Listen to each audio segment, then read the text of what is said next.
ሰላም ጤና ይስጥልኝ ከኢትዮጵያ ዜና አገልግሎት የዕለቱን ዜና ይዘን ቀርበናል። በቅድሚያም አርዕስተ ዜናዎቹ። መንግስት የማክሮ ኢኮኖሚ ስብራቶችን ለመጠገን ተግባራዊ ያደረገው የተሟላ የማክሮ ኢኮኖሚ ሪፎርም ውጤት እንዳስገኘ ፕሬዝዳንት ታዬ አጽቀሥላሴ ተናገሩ።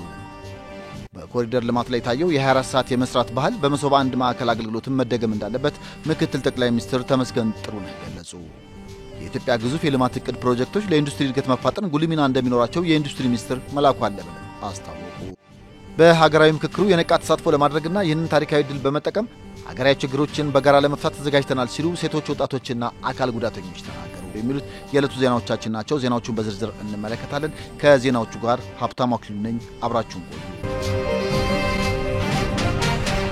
መንግስት የማክሮ ኢኮኖሚ ስብራቶችን ለመጠገን ተግባራዊ ያደረገው የተሟላ የማክሮ ኢኮኖሚ ሪፎርም ውጤት እንዳስገኘ ፕሬዝዳንት ታዬ አጽቀሥላሴ ተናገሩ። ፕሬዝዳንት ታዬ አጽቀሥላሴ በስድስተኛው የህዝብ ተወካዮች ምክር ቤትና የፌዴሬሽን ምክር ቤት 5ኛ ዓመት የሥራ ዘመን የመክፈቻ ስነ ስርዓት ላይ የመክፈቻ ንግግር እያደረጉ ነው። የኢትዮጵያ ኢኮኖሚ ለዘመናት በመዋቅራዊ ተግዳሮቶች ተጽዕኖ ስር ወድቆ በከፍተኛ ዕዳ ጫና ውስጥ ይገኝ ነበርም ብለዋል። የለውጡ መንግስት በፊት ይመዘገብ የነበረው እድገትን በዘላቂ የፋይናንስ መሰረት ያልተዋቀረ ሀገርን ለከፍተኛ ዕዳ የዳረገና የማክሮ ኢኮኖሚ መዛባቶችን የፈጠረ ነበር ሲሉም ገልጸዋል።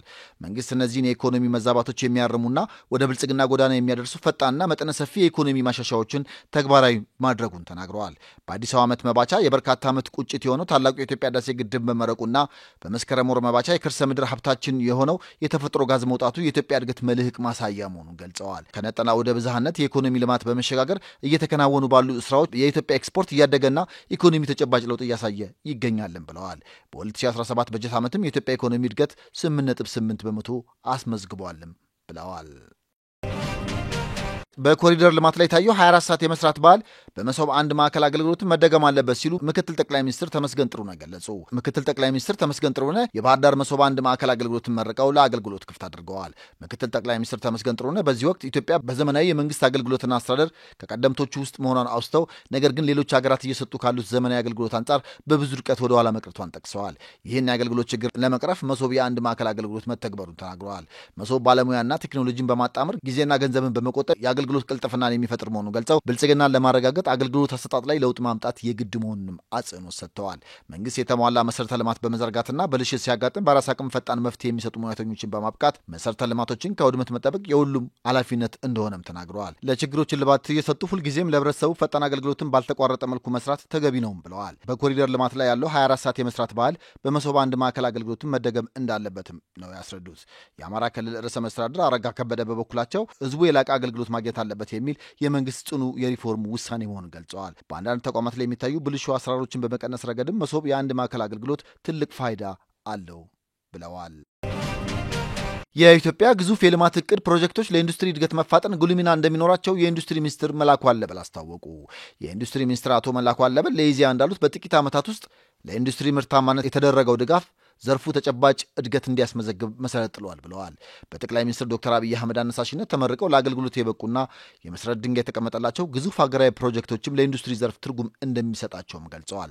በተለይም የአፈር ማዳበሪያ ፋብሪካና የተፈጥሮ ጋዝ የማዕድን ልማት ፋብሪካ ፕሮጀክቶች የግብርና ምርታማነትን በማሳደግ ተጨማሪ የኢንዱስትሪ ግብዓት በመሆን ለኢኮኖሚ ማንሰራራት መሰረት የሚጥሉ መሆናቸውንም አስረድተዋል። የዩሪያ ማዳበሪያ ማምረቻ ፋብሪካ ፕሮጀክቱም የአርሶ አደሮችን የግብዓት አቅርቦት ፍላጎት በማሟላት የግብርና ምርታማነትን ለማስቀጠል ጭምር የማይተካ ሚና እንደሚኖረውም አስገንዝበዋል።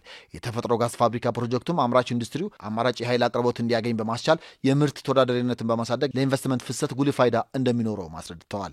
በመጀመሪያው ዙር የተመረቀው የተፈጥሮ ጋዝ ፋብሪካም የኢትዮጵያን የኢንዱስትሪ እድገት ተመጋጋቢነት የሚያሳይ መሆኑንም ገልጸዋል። የኢትዮጵያን ሀገራዊ ሁለንተናዊ የኢኮኖሚ እድገት ለማስቀጠልም በአምራች ኢንዱስትሪ ዘርፍ የተመዘገቡ ስኬቶችን ለማስቀጠል በትኩረት እየተሰራ እንደሚገኝም ተናግረዋል። የኢትዮጵያን ኢንዱስትሪ ምርታማነት ለማነቃቃት የተወሰዱ ሀገራዊ የማክሮ ኢኮኖሚ ማሻሻያና የፖሊሲ እርምጃዎችም ለዘርፉ እድገት ተጨባጭ ውጤት እያስመዘገቡ መሆናቸውንም አብራርተዋል። በሀገራዊ ምክክሩ የነቃ ተሳትፎ ለማድረግና ይህንን ታሪካዊ ድል በመጠቀም ሀገራዊ ችግሮችን በጋራ ለመፍታት ተዘጋጅተናል ሲሉ ሴቶች፣ ወጣቶችና አካል ጉዳተኞች ተናገሩ። የኢትዮጵያ ሀገራዊ ምክክር ኮሚሽን የሴቶች የወጣቶችና የአካል ጉዳተኞች ሚናና አስተዋጽኦ ለውጤታማ ሀገራዊ ምክክር በሚል መሪ ሀሳብ የውይይት መድረክ በሐረር ከተማ ተካሂደዋል። ከተሳታፊዎቹ መካከል ወይዘሮ ረውዳ መሐመድና ወጣት ሙባረክ ዩሱፍ በዚህ አጋጣሚ በንቃት በመሳተፍ ስለ ሀገር ጉዳይ ለመምከር በመታደላቸው ደስተኞች መሆናቸውን ገልጸዋል። በመሆኑም በሀገራዊ ምክክሩ የነቃ ተሳትፎ በማድረግና ይህንን ታሪካዊ ድል በመጠቀም አገራዊ ችግሮችን በጋራ ለመፍታት ተዘጋጅተናል ሲሉም አረጋግጠዋል። ሌላኛው አስተያየት ሰጪ ወይዘሮ ስንዱ ቤተማርያም ሁሉንም በማሳተፍ የሚካሄደው ሀገራዊ ምክክር ሰላምን ለማጽናትና ሀገርን ለመገንባት ወሳኝ በመሆኑ ተሳትፏችን ተጠናክሮ ይቀጥላልን ብለዋል።